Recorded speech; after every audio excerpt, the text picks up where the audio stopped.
موسیقی محبت میں آپ سب کی سلامتی ہو۔ میرا نام مبشر کیسر اجاز ہے اور آج جس ٹاپک پہ میں بات کروں گا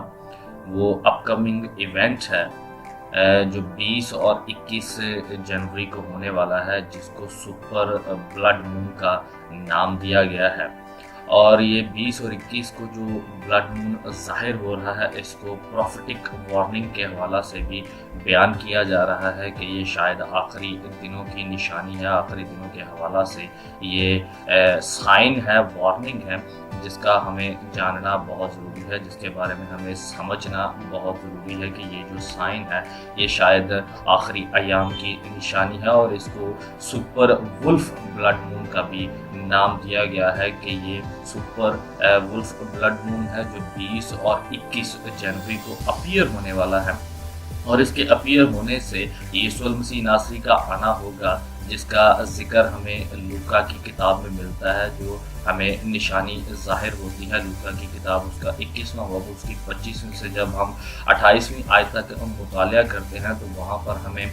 سورج کے حوالہ سے سائن نظر آتے ہیں، چاند کے حوالہ سے سائن نظر آتے ہیں۔ اور جب ہم اعمال 2 باب اس کی 19ویں سے لے کر 21ویں آیت تک مطالعہ کرتے ہیں تو وہاں پر بھی ہمیں کچھ نشانیاں جو ہیں جن کا ہمیں بیان ملتا ہے کہ سورج جو ہے وہ بالکل کالا ہو جائے گا، اور جو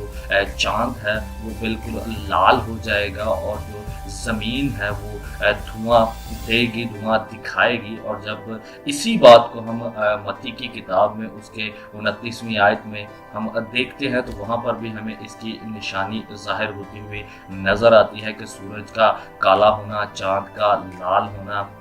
اعمال کی کتاب میں، لوکا کی کتاب میں اور متی کی کتاب میں جو یہ نشانیاں ظاہر ہوئی ہیں، ان کا ہمیں جاننا بہت ضروری ہے، اور ان کو ہمیں روح کی ہدایت سے سمجھنے کی ضرورت ہے کہ کیا یہ جو بلڈ مون ہونے والا ہے، کیا یہ پروفیٹک وارننگ ہے، کیا یہ آخری دن کی نشانی ہے، کیا یہ سائن ہے جس کا بائبل ہمیں بتا رہی ہے۔ اس سے پہلے بھی بہت سے بلڈ مون جو ہیں وہ اپیئر ہو چکے ہیں، لیکن ان بلڈ مون کے اپیئر ہونے سے یہ بات ثابت نہیں ہوئی ہے کہ جو آخری دن ہے، جو خداوند کا عظیم دن ہے، خداوند کا جلیل دن ہے، وہ ظاہر ہوگا، کیونکہ کلام مقدس میں لکھا ہے کہ اس دن کے بارے میں کوئی نہیں جانتا ہے،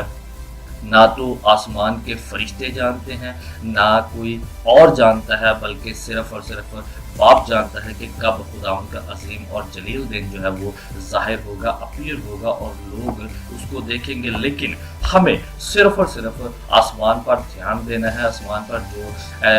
جو نیر ہمیں دیے گئے ہیں ان نیروں کی طرف ہمیں دھیان رکھنا ہے۔ ایک تو سورج ہے اور ایک چاند ہے۔ جب ہم ان دونوں کی طرف دھیان دیتے ہیں، ان دونوں کی طرف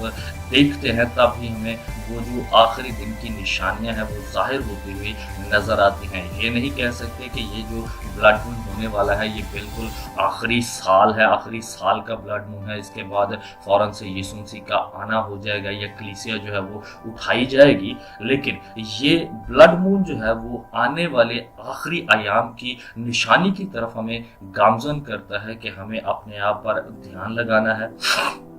اگر تو ہماری سوچ میں کوئی بگاڑ ہے، اگر تو ہماری سوچ بگڑی ہوئی ہے، اگر تو ہم نے یسوع مسیح کو اپنا شخصی نجات دہندہ قبول نہیں کیا ہے، تو ہمیں ان نشانیوں کی طرف غور کرنا ہے اور جاننا ہے اور سمجھنا ہے، اور اس بات کو اپنی زندگی میں لینا ہے کہ ہم ان نشانیوں کی طرف دیکھیں کہ یہ نشانیاں ظاہر ہونی ہیں، اور ان نشانیوں کے ظاہر ہونے کی وجہ سے ہماری زندگی جو ہے وہ اگر تو ٹھیک ہے تو یسوع مسیح ہمیں اپنے ساتھ اٹھا کر لے جائے گا، اگر ہماری زندگی ٹھیک نہیں ہے تو یسوع مسیح ہمیں اس زمین پر ہی چھوڑ کر چلے جائیں گے۔ ان میں سے جو سب سے بڑی نشانی ہے وہ تھرڈ ٹیمپل ہے، جس کی بناوٹ کا ہمیں ذکر مل رہا ہے، جس کے بناوٹ کے حوالہ سے ہمیں باتیں سننے کو ملتی ہیں۔ اگر تو آپ لوگوں نے یسوع مسیح کو اپنی زندگی نہیں دیا تو آج آپ لوگوں کے پاس موقع ہے، یسوع مسیح کو قبول کیجیے، اس کو اپنا شخصی نجات دہندہ قبول کیجیے، اور جو راہ سیدھی باپ کے پاس جاتی ہے، جس کو ہیون کہا گیا ہے، اس راستے کی طرف اپنے آپ کو گامزن کیجیے۔ یہ صرف اور صرف یسوع مسیح کو قبول کرنے کے وسیلہ سے ہی ممکن ہے، کیونکہ بہت ساری نشانیاں جو ہے، بہت ساری پیشن گوئیاں جو ہے ان کا پورا ہونا ہو چکا ہے، اور ابھی بھی وہ نشانیاں پوری ہونے والی ہیں۔ خدا آپ لوگوں کو بات کریں۔